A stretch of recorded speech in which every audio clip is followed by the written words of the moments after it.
ଯଦି ସତ୍ୟ କଥା କହିବି ମୁଁ କେବେ କଳ୍ପନା କରିନଥିଲି କାରଣ ମୋଦି ଯେଉଁଠି ଯାଇଛନ୍ତି ସେଠି ଜିତିଛନ୍ତି କିନ୍ତୁ ମୁଁ ଯେତେବେଳେ ଠିଆ ହେଇଥିଲି ଭୁବନେଶ୍ୱରରେ ଆମ ବିଜେଡ଼ି ଦଳ ତରଫରୁ ଏଠି ମୋଦି ହାରିଯାଇଛନ୍ତି।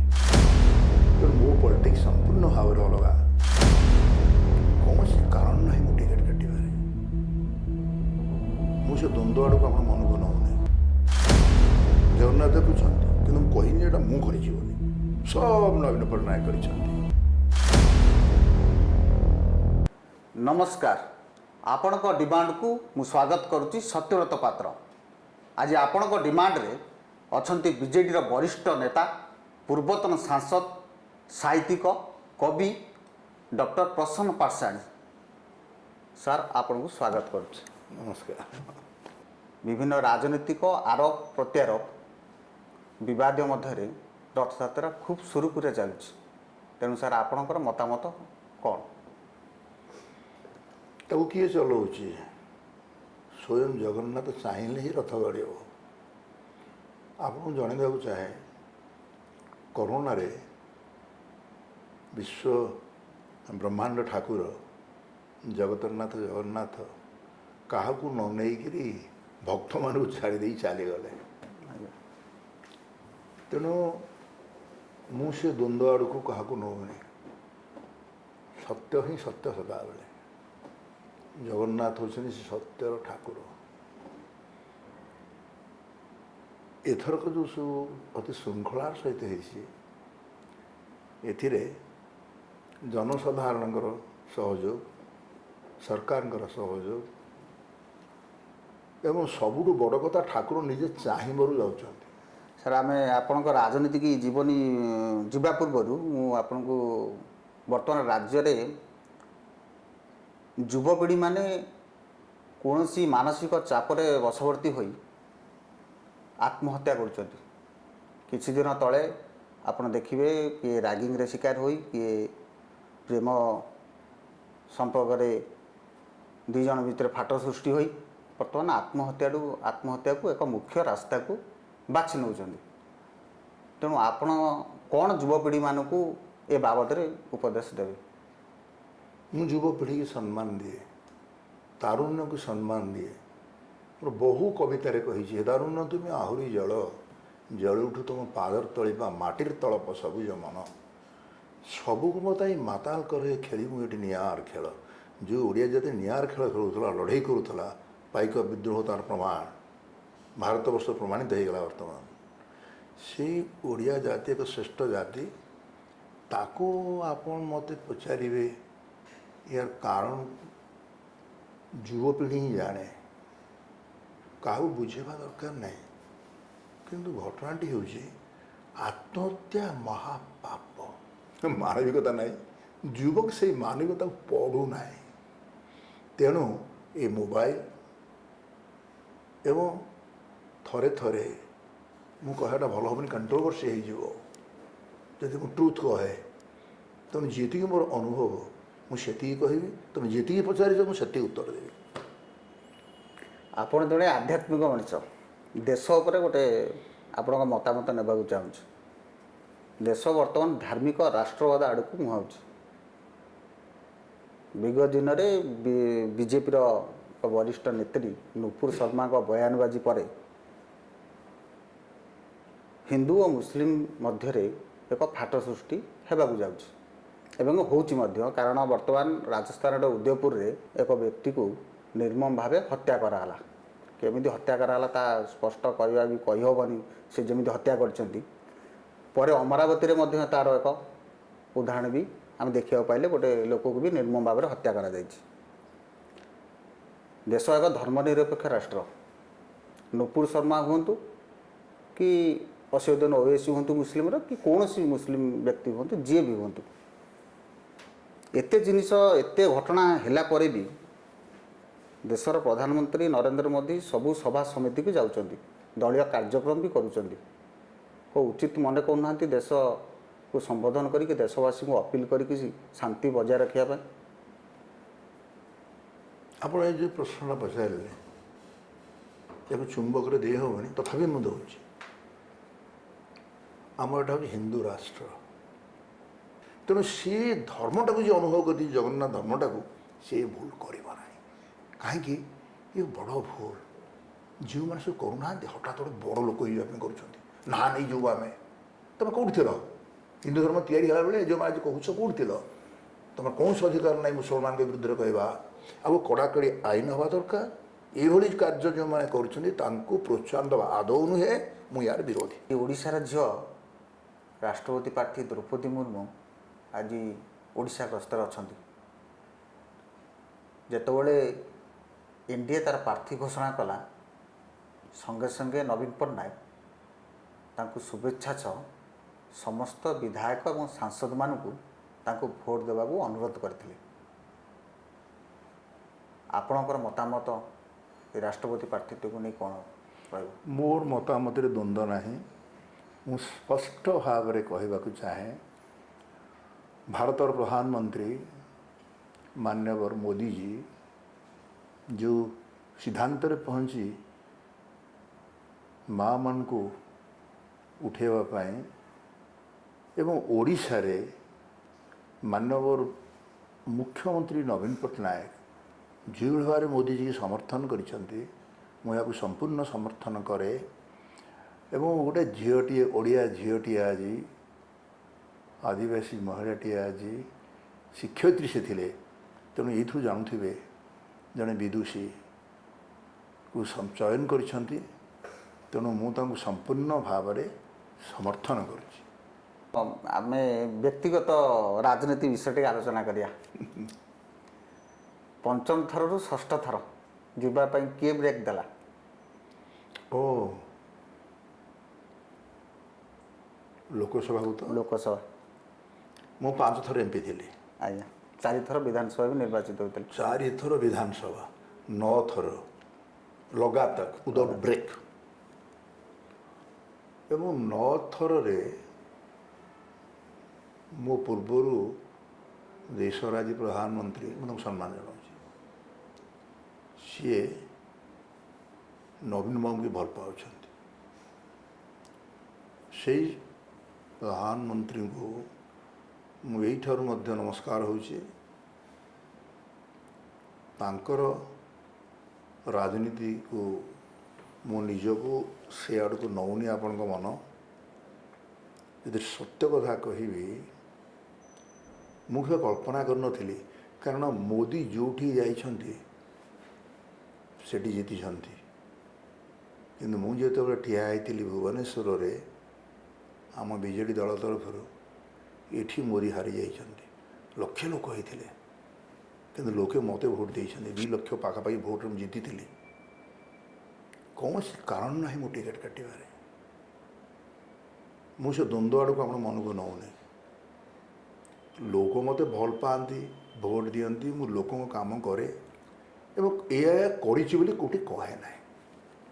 ମୁଁ କରିଛି, ଜଗନ୍ନାଥ ଦେଖୁଛନ୍ତି, କିନ୍ତୁ ମୁଁ କହିନି ଏଇଟା ମୁଁ କରିଛି ବୋଲି। ସବୁ ନବୀନ ପଟ୍ଟନାୟକ କରିଛନ୍ତି। ତେଣୁ ସିଏ ମୋର ସୁପ୍ରିମୋ।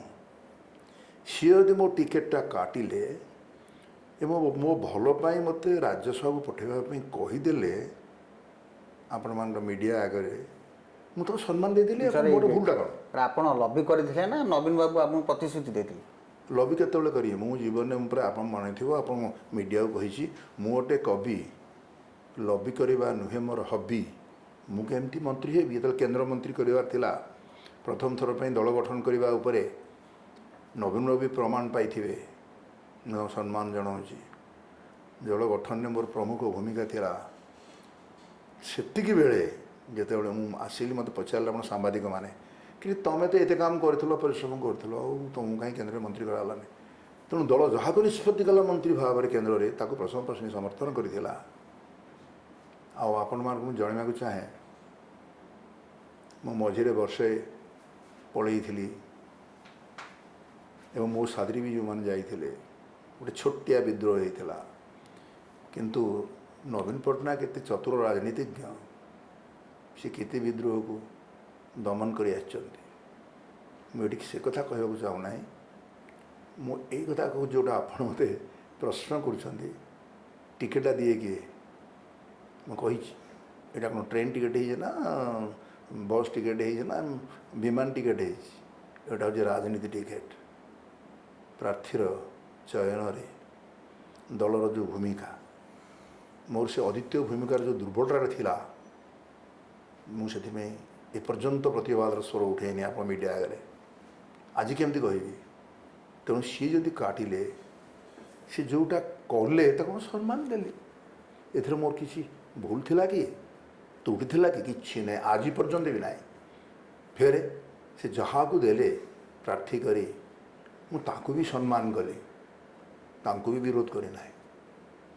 ଆପଣ ଠିଆ ହେଲା ବେଳେ ଯେମିତି ପ୍ରଚାର କରୁଥିଲେ, ଅରୁପ ପଟ୍ଟନାୟକ ଠିଆ ହେଲା ବେଳେ ସେମିତି ପ୍ରଚାର କରିଥିଲେ? ହଁ କଲି, ଦେଖିଛନ୍ତି ଲୋକ, ରେକର୍ଡ଼ ଅଛି। ଆଉ ମୁଁ ପ୍ରଚାର କରି କ'ଣ ଦଳ ପାଇଁ ପ୍ରଚାର କଲି? ଦଳର କଥା କହିଲି, ଏ ଶଙ୍ଖର କଥା କହିଲି। ଠାକୁର ଜଗନ୍ନାଥ ସିଏ ଯାହା ଦେଖୁଛି, ଯାହା କରୁଛି, ତାକେ ଅନେଇ କହୁଛି। ଏଥିରେ ଛନ୍ଦ କପଟ ମୋର କିଛି ନାହିଁ। ତେଣୁ କିଏ ଗୋଟେ ମୋର ଟିକେଟ୍ କାଟିଦେଲା, ଏମିତି ତ ହେବ, ନିଶ୍ଚିତ ମୋତେ ପଚାରିବେ। କିନ୍ତୁ ମୁଁ ତାର ଗୋଟେ ଉତ୍ତର ଦେଇ ଦଳକୁ କଣ୍ଟ୍ରୋଭର୍ସିଆଲ ଠେଲି ବୋଧେ ମୁଁ କାହିଁ ଏ ଦଳରେ ଅଛି? 2024 ପାଇଁ ଆଶା ଅଛି? ଆଶା ହିଁ ନିରାଶାର କାରଣ। ଆମେ କାହିଁ ଆଶା ରଖିବା? ଏତେ ଭଲ ଥାଇ ଏତେ ଦିନ ଧରି ଗୋଟେ ଦଳ ପାଇଁ ଲଢ଼େଇ କରି 9 ଥର 9 ଟର୍ମ ପାକେଟରେ ପଇସା ନଥାଇ ଜିତୁଥିବା ଲୋକଟିଏ ପ୍ରସନ୍ନ ପାଟ୍ଟଶାଣୀ, ଏବଂ ଆପଣମାନେ ମିଡ଼ିଆ ଭାଇମାନେ ଯେତେବେଳେ ପଚାରିଛନ୍ତି ତୁମ ପାକେଟରେ ପଇସା ନେଇ, ତାର ଗୋଟେ ଉତ୍ତର ମୁଁ ଦେଇଥିଲି, ଆରେ ମୋ ପାକେଟରେ ଟଙ୍କାଟିଏ ଅଛି, ତମ ପାକେଟରେ କୋଟିଏ ଟଙ୍କା ଅଛି। ଟଙ୍କାଟିଏ ଥାଇକିରି ମୋତେ କୋଟିଏ ଲୋକ ଜାଣନ୍ତି, କୋଟିଏ ଟଙ୍କା ଥାଇକିରି ତୁମକୁ କେହି ଜାଣିନାହାନ୍ତି, ମୁଁ ଜାଣିଲି। କେଉଁଟା କରିବ କହ? ତେଣୁ ମୋ ପଲିଟିକ୍ସ ସମ୍ପୂର୍ଣ୍ଣ ଭାବରେ ଅଲଗା। ଈର୍ଷା କଲେ ମୋର କିଛି ବନ୍ଧୁ, ଏବଂ ଯେଉଁମାନଙ୍କୁ ମଧ୍ୟ ମୁଁ ମଣିଷ କରିଥିଲି ସେମାନେ ବି ଈର୍ଷା କରିଲେ। କ'ଣ ପାଇଁ କଲେ ମୁଁ ଜାଣେନା, ସେ ଈର୍ଷାର ମୁଁ ସରବ୍ୟ ହେଲି। ଆପଣଙ୍କ ମିଡ଼ିଆରେ କେତେ ବାହାରିଲା ମୋ ବିରୁଦ୍ଧରେ, ମୋ ସପୋର୍ଟରେ ତ କେବେ ଭଲ ବାହାରିନି। ମୋ ସପୋର୍ଟରେ ଭଲ ବାହାରିଛି ଆପଣଙ୍କ ଟିଭି ଦେଇଛି ଯେ ପ୍ରସନ୍ନ ପାଟ୍ଟଶାଣୀଟା କ'ଣ ପଢ଼ିଛି, ଏଇଟା ମୂର୍ଖ କହୁଥିଲା, ମୂର୍ଖଟା କିରି, ଏହା ଭାବିବାଟା ଭୁଲ। ପିଲାଟିଏ ସେ ମୋତେ ପଚାରୁଛି, ବାବା ଏ କ'ଣ ହଳେ ଜାମା ଅଛି ଆପଣ ଆଉ ନାହିଁ? ସେ ଟିଭିରେ ଦେଖୁଛି ଆପଣଙ୍କର ହଳଟା ପିନ୍ଧୁଛି, ସେ ପଚାରିଲା ତା ଭୁଲ କ'ଣ? ତେଣୁ ସେଇଭଳିଆ ମୁଁ କହିଲି ଯେ ମୁଁ କିଛି କରିନାହିଁ, ତମମାନଙ୍କ ନାଁ ଦେଲି। ନବୀନ ପଟ୍ଟନାୟକକୁ 24 ଘଣ୍ଟା ଯେତେ ଆଡ଼େ ବୁଲିଲି, କେତେ ବର୍ଷ ବୁଲିଛି ସାଥିରେ, ତୁମର ରେକର୍ଡ଼ ଅଛି, ମୁଁ କହିବି ନାହିଁ। ତା ଅପେକ୍ଷା ତାଙ୍କ ବାପାଙ୍କ ସହିତ ଦିନ ରାତି ବିଜୁ ପଟ୍ଟନାୟକ ସହିତ ବୁଲିଛୁ। ସେତେବେଳେ ଯେମିତି ନବୀନ ବାବୁଙ୍କ ସମ୍ପର୍କ ଥିଲା ଆପଣଙ୍କ ସହିତ, ଏବେ ଅଛି ନା ନାହିଁ? ନାହିଁ, ମୁଁ କାହା ସହ ସମ୍ପର୍କ କାଟେ ନା, କାହାକୁ ବିଶ୍ୱାସଘାତ କରେ ନା, ବିଟ୍ରେ କରେ ନା। ଜାଣିକି ବାବୁ ତ ମୁଁ କେବେ ବିଟ୍ରେ କରିନି। ସେ ମୋତେ ଟିକେଟ୍ ଦେଲେନି, ମୁଁ ଖୋର୍ଦ୍ଧାବାସୀଙ୍କ ପାଖେ କୃତଜ୍ଞ। ମୋତେ ଠିଆ କରିଦେଲେ, ସବୁ ଠିଆ ହେଇ ପଡ଼ିଲି, ଇଣ୍ଡିପେଣ୍ଡେଣ୍ଟ ଠିଆ ହେଲି। ମାସେ ତଳେ ହାୱା ବହୁଛି, ଇନ୍ଦିରା ଗାନ୍ଧୀଙ୍କର ଦେହାନ୍ତ, କଂଗ୍ରେସର ପ୍ରଚଣ୍ଡ ହାୱା, ମୁଁ ପୁଣି କଂଗ୍ରେସରେ ଥିଲି, ଇଣ୍ଡିପେଣ୍ଡେଣ୍ଟ ଭାବରେ ଲଢ଼ିଲି। ବିଜୁବାବୁଙ୍କର ଯେତେବେଳେ ବୁଲିଲୁ, ମୋତେ ବିଜୁବାବୁ ପ୍ରଶ୍ନ କଲେ, କି ତମେ ହଇବ ପ୍ରସନ୍ନ ପାଟ୍ଟଶାଣୀ, ତମେ ପଇସା କୁଆଡ଼ୁ ଆସିବ? ଜାନକୀ ପଟ୍ଟନାୟକ ଭଳିଆ ମୁଖ୍ୟମନ୍ତ୍ରୀ, ତାଙ୍କ ବିରୁଦ୍ଧରେ ତୁମେ ତାଙ୍କରି ଲୋକ, ତାଙ୍କ ବିରୁଦ୍ଧରେ ପ୍ରାର୍ଥୀ ହେଇଗଲ, ପଇସା କାହିଁ? ମୁଁ କହିଲି କାହିଁ ଆପଣ ପଇସା, ଆରେ ବ୍ୟାନର ପୋଷ୍ଟ କେଉଁଠୁ ଆସିବ? ମୁଁ କହିଲି ବ୍ୟାନର, ସେ ବ୍ୟାନର ଯେଉଁ ସବୁ ଲେଖା ହେଇଛି, କଂଗ୍ରେସକୁ ମୋହର ଦେଇ ଜୟଯୁକ୍ତ କରନ୍ତୁ, ଚିହ୍ନଟା କ'ଣ ହାତ? ମୋ ଚିହ୍ନଟା କ'ଣ ଥିଲା? ହାତୀ ଥିଲା। ମୁଁ ଆମ କର୍ମୀ ଭାଇମାନଙ୍କୁ ପଠେଇକିରି ଦୀର୍ଘିଆ କ୍ୟାଟେଟ୍ ଆଣିଦେଲି, ହାତୀ ହେଇଗଲା। ଆଉ ଆମର ପୋଷ୍ଟର କ'ଣ ଦରକାର, ବ୍ୟାନର କ'ଣ ଦରକାର? ରାଧାନାଥ ବ୍ରତକୁ ନମସ୍କାର, ଏହା ଏକାନ୍ତ ସତ୍ୟ, ଚକାଟଳା ଦେଖୁଛି। ତାର ଭିତର ଦେଇକି ମୋର ଜୀବନ ଯାତ୍ରା ସଂଗ୍ରାମର, ଲଢ଼େଇର, ତା ଏବେ ଯାବତ ସରି ନାହିଁ। ଆଉ ଗୋଟେ ସାଇଡ୍ ଦିଗ, ରାଜନୈତିକ ଦିଗକୁ ଯିବା। ମଝିରେ ଚର୍ଚ୍ଚା ହେଉଥିଲା ଆପଣ ରାଜ୍ୟପାଳ ହେବେ। ଆପଣ ବିଜେପି ସହିତ ଯୋଗାଯୋଗ କିଛି କରିଥିଲେ ନା ବିଜେପି ଆପଣଙ୍କୁ ଯୋଗାଯୋଗ କରିଥିଲେ? ମୁଁ ଯୋଗାଯୋଗ କରିନି, ଚର୍ଚ୍ଚାଟା ଚର୍ଚ୍ଚାରେ ରହିଗଲା। ଏଇଟା ଗୋଟେ ଭାଇରାଲ ହେଇଥିଲା ମୋ ନାଁରେ, ଏବଂ ଏଥିରେ ମୁଁ ଯେହେତୁ ଆଖିରେ ନ ଦେଖିଛି ବିନ୍ତା କହିବି ତାପରେ କାହିଁକି ହେଲାନି ସେ ଭିତର ଆଡ଼କୁ ମୁଁ ଆପଣଙ୍କୁ ନେବି ନାହିଁ। ଏମିତି ଏକତା ଦିନେ ମୋର ମନେ ଅଛି ଉପରାଷ୍ଟ୍ରପତି ପଦ ପାଇଁ ମୋ ନାଁ ବି ଉଠିଥିଲା। ସେଟା କଟିଲା କେମିତି? କିଏ ତ କାଟିଲା? ମୁଁ ସେଠି ଏକଥା କହିବାକୁ ଯାଉନାହିଁ ବର୍ତ୍ତମାନ ପାଇଁ। ଠିକ୍ ସେଇଭଳି ରାଜନୀତି କଲେ ଏମିତି ଅନେକ ଘୋଷଣା ହେବ, ଚର୍ଚ୍ଚା ହେବ, ତାରି ଭିତର ଦେଇ ତିଷ୍ଠି ରହିବା ଏକ ସଂଗ୍ରାମ। ରାଜନୀତିର ଅନ୍ୟ ନାମ ହେଉଛି ଷଡ଼ଯନ୍ତ୍ର। ଷଡ଼ଯନ୍ତ୍ର ଯଦି କରି ନ ଜାଣିଛ ଏ ବର୍ତ୍ତମାନର ରାଜନୀତି କରିବା କଷ୍ଟ। ତେଣୁ ସରିବନି ସେ ଇତିହାସ, ସେ ଐତିହ୍ୟ, ସେ ପରମ୍ପରାକୁ ନେଇ ଜୀବନଯାତ୍ରା କରୁଥିବା ପ୍ରସନ୍ନ ପାଟ୍ଟଶାଣୀ ସେହି ଧର୍ମକୁ ବିଶ୍ୱାସ କରେ। ଧର୍ମ ଧରମ ମମତାକୁ ଧରି ଶିଖ। ଧର୍ମକୁ କ୍ୟାଚ୍ ୟୋର ଇନର ଫିଲିଂ। ଧର୍ମକୁ ଧରି ଶିଖ, ପରାଜୟ ବରଣ କରିବ ନାହିଁ। ଶେଷରେ ଗୋଟିଏ ପ୍ରଶ୍ନ, ପ୍ରସନ୍ନ ପାଟ୍ଟଶାଣୀ ଏବେ ଦୁଃଖୀ ନା ଖୁସି? ପ୍ରସନ୍ନ ପାଟ୍ଟଶାଣୀ ଜନ୍ମ ହେଲା ବେଳେ କୁଆଁ କୁଆଁ ବୋଲି ଆମେ କହୁ। ପ୍ରସନ୍ନ ପାଟ୍ଟଶାଣୀଙ୍କର କେଉଁଟା ପ୍ରଥମ କହିବି ତା ବୋଲି କୁଆଁ କୁଆଁ। ମାତୃଗର୍ଭର ଜନ୍ମ ହେଲା ମାତ୍ରେ ଆମେ କୁଆଁ କୁଆଁ ହଉ। ମୋତେ ଲାଗେ ମୁଁ ମାତୃଗର୍ଭରେ ବୋଧେ ଖୁସିରେ ବୋଧେ ଥିଲି, ଯାହାଫଳରେ କବିଟିଏ ହେଇ କବିତା ଲେଖିବା ଆରମ୍ଭ କଲି। କେଉଁଠାରୁ? ମାର ସେ ସ୍ନେହ ମମତା, ମାଟିର ଭାଷା, କୋଣାର୍କ ପଥରରେ। ପଥରର କବିତା ଯେ ଲେଖିଥିଲା ସେତେବେଳର ଆର୍ଟିଷ୍ଟ, ତାକୁ ବି ସମ୍ମାନ କଲି। କାହାକୁ? ତୁମ ସାମ୍ବାଦିକମାନଙ୍କୁ ମଧ୍ୟ ମୁଁ ପ୍ରଥମ କହିବା ଲୋକ ଯେ ସାମ୍ବାଦିକଟା ବି ଗୋଟେ ସାହିତ୍ୟ, ସହିତ ସାଧ ଇତି। ସେଇ ସାହିତ୍ୟରେ ବିଶ୍ୱାସ କରୁଥିବା ପ୍ରସନ୍ନ ପାଟ୍ଟଶାଣୀ ଏବେ ବି ନମସ୍କାର ହେଉଛି ପରମ୍ପରାକୁ, ଐତିହ୍ୟକୁ ଏବଂ ସଂହତିକୁ, ଆମ ସାର୍ବଭୌମତାକୁ।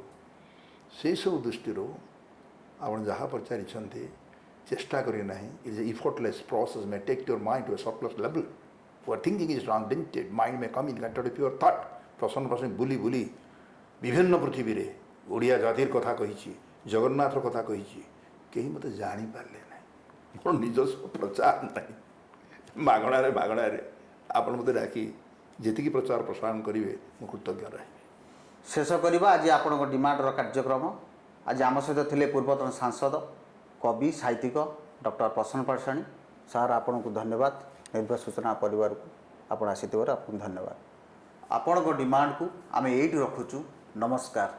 ଅଧିକ ଅପଡେଟ୍ ପାଇଁ ଆମ ଚ୍ୟାନେଲକୁ ଲାଇକ୍, ସେୟାର ଏବଂ ସବସ୍କ୍ରାଇବ୍ କରିବାକୁ ଜମାରୁ ବି ଭୁଲନ୍ତୁନି। ନିର୍ଭୟ ସୂଚନା, ନିର୍ଭୟର ସହ ସବୁବେଳେ ଆପଣଙ୍କ ସାଥିରେ।